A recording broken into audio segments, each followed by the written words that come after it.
Bonjour à tous, c'est Dan Duchâteau du blog Le Chalon Philo. Vous êtes sur l'Agora des Virtuoses et le vainqueur de la dernière joute n'est autre que Spinoza avec son éthique. Pour voir la présentation de son ouvrage, je vous invite à voir l'épisode 2 de la série. On passe tout de suite à la présentation des recherches philosophiques de Wittgenstein. L'ouvrage Recherches philosophiques de Ludwig Wittgenstein représente un pivot remarquable dans l'histoire de la philosophie moderne. Un tournant de son propre itinéraire intellectuel.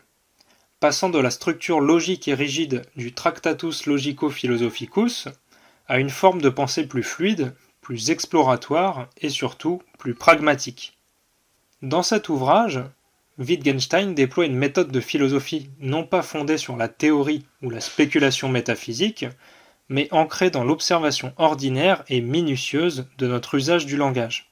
Il s'attache à dissoudre les problèmes philosophiques plutôt qu'à les résoudre, en montrant que beaucoup de ces problèmes naissent d'un enchevêtrement dans notre propre langage, d'un malentendu sur la manière dont les mots fonctionnent dans notre vie quotidienne. Ce livre, voyez-vous, n'est pas un manuel, mais plutôt, comme je le disais avant, une série d'explorations, ou disons des expéditions dans la jungle de nos pratiques langagières. Wittgenstein nous montre que le sens des mots n'est pas gravé dans le marbre de références fixes, mais qu'il est plutôt façonné dans le moule flexible de nos interactions quotidiennes. Chaque mot tire son essence de son utilisation dans des jeux de langage spécifiques, une idée qui devrait nous faire réfléchir sur la relativité de notre propre compréhension du monde.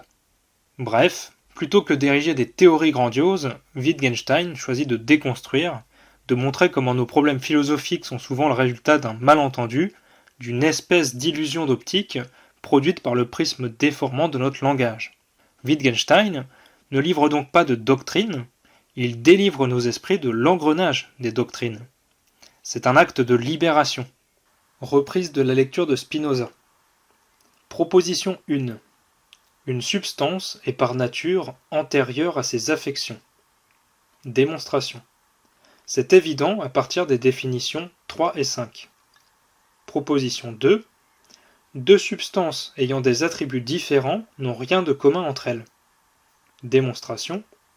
C'est également évident à partir de la définition 3, car chacune doit être en soi et doit se concevoir par soi, autrement dit, le concept de l'une n'enveloppe pas le concept de l'autre. Proposition 3. Des choses qui n'ont rien de commun entre elles, l'une ne peut être cause de l'autre. Démonstration. Si elles n'ont rien de commun l'une avec l'autre, c'est donc, entre parenthèses, par l'axiome 5, fin de la parenthèse, qu'elles ne peuvent pas non plus se comprendre l'une par l'autre, et par suite, entre parenthèses, par l'axiome 4, fin de la parenthèse, l'une ne peut être cause de l'autre. C'est QFD. Proposition 4. Deux ou plusieurs choses distinctes se distinguent entre elles soit parce que les attributs des substances sont différents, soit parce que les affections de ces mêmes substances sont différentes. Démonstration. Tout ce qui est ou en soi ou en autre chose, entre parenthèses par l'axiome 1, fin de la parenthèse, c'est-à-dire, entre parenthèses par les définitions 3 et 5, fin de la parenthèse, hors de l'intellect, il n'y a rien que des substances et leurs affections. Il n'y a donc rien hors de l'intellect par quoi plusieurs choses puissent se distinguer entre elles, sinon des substances, autrement dit, c'est la même chose, entre parenthèses par la définition 4, fin de la parenthèse, leurs attributs et leurs affections, CQFD. Lecture des recherches philosophiques de Wittgenstein. Alors je vais donner la traduction directement en français, je ne vais pas lire en latin, de toute façon je ne saurais pas lire le texte latin. Donc, c'est issu des Confessions, livre 1, chapitre 8 de saint Augustin, ce qui donne « Quand ils, les adultes, nommaient une certaine chose et qu'ils se tournaient, grâce au son articulé vers elle, je le percevais et je comprenais qu'à cette chose correspondaient les sons qu'ils faisaient entendre quand ils voulaient la montrer. Leur volonté m'était révélée par les gestes du corps, par ce langage naturel à tous les peuples que traduisent l'expression du visage, le jeu du regard, les mouvements des membres et le son de la voix, et qui manifestent les affections de l'âme lorsqu'elle désire, possède, rejette ou fuit quelque chose. C'est ainsi qu'en entendant les mots prononcés à leur place dans différentes phrases, J'ai peu à peu appris à comprendre de quelles choses ils étaient les signes.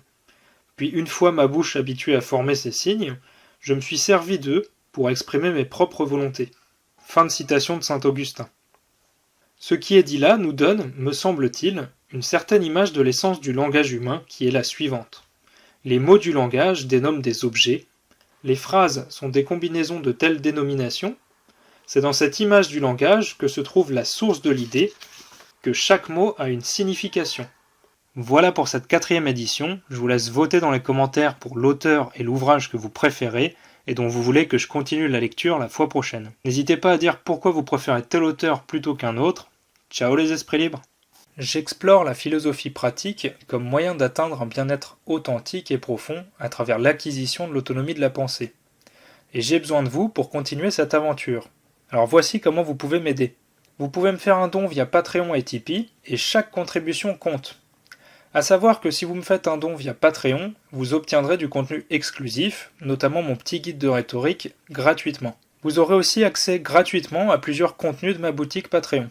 Vous pouvez aussi partager, aidez-moi à toucher plus de monde, vous pouvez aussi participer, puisque vos idées nourrissent notre communauté. Enfin, rejoignez-moi dans cette mission de découverte et d'émancipation de la pensée, votre soutien fait toute la différence. Tous les liens pour m'aider et me suivre sont dans la description. Je vous remercie très sincèrement et chaleureusement. Ciao les esprits libres!